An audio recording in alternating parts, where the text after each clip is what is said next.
I'm betting on every single NBA game this season. There were 10 games yesterday. Let's see how we did. First up, Jaden Ivey over 15.5 points. That one hit. Needed a clutch couple of buckets down the stretch. Ivey gets that done on a minus 125 line. Trae Young over 24.5 points. He gets to 30 on the night on a minus 105 line. Feel really good about Trae Young after not a great start scoring wise in the beginning of the game. Then things get a little bit rough. Bam over 13.5 rebounds plus assists. He only got to 6 as the Heat got absolutely bodied by the Orlando Magic. Scotty Barnes over 12.5 rebounds plus assists on a line that moved in my favor. I felt great about it, even at minus 135.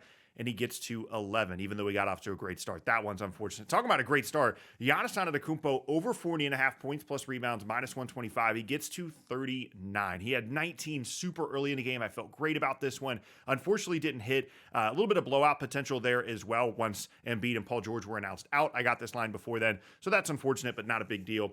Vucevic over 31.5 points, assists, rebounds against the Pelicans with their lack of size. This one worked out really well for me. That one hit.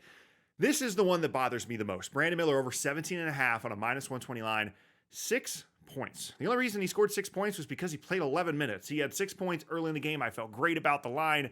And then he got hurt and didn't play the rest of the game, only 11 minutes. That's going to happen sometimes. That sucks because it also works in your favor sometimes. Zach Edey under 7.5 boards at minus 110. He only gets to 5. That is a win for me, partially because he barely played and fouled out, which basically never happened to him in college and happened to him in his first ever NBA game. 2 more now. Brandon Podziemski over 17.5 points, assists, rebounds. He only got to 11. This one hurt because he just didn't score the ball well. The other categories were there, didn't score well, didn't shoot well. I feel okay about a loss there. And then James Harden to finish the night out in an overtime game. He got there in regulation, but ends up with 37 points plus assists to get us to 5-5 on the night. A slight loss, but this easily could have been 7-3, 8-2 if a couple of things go our way. So I feel pretty good about it. 5-7 on the season isn't a great start, but it's only going to go up from here.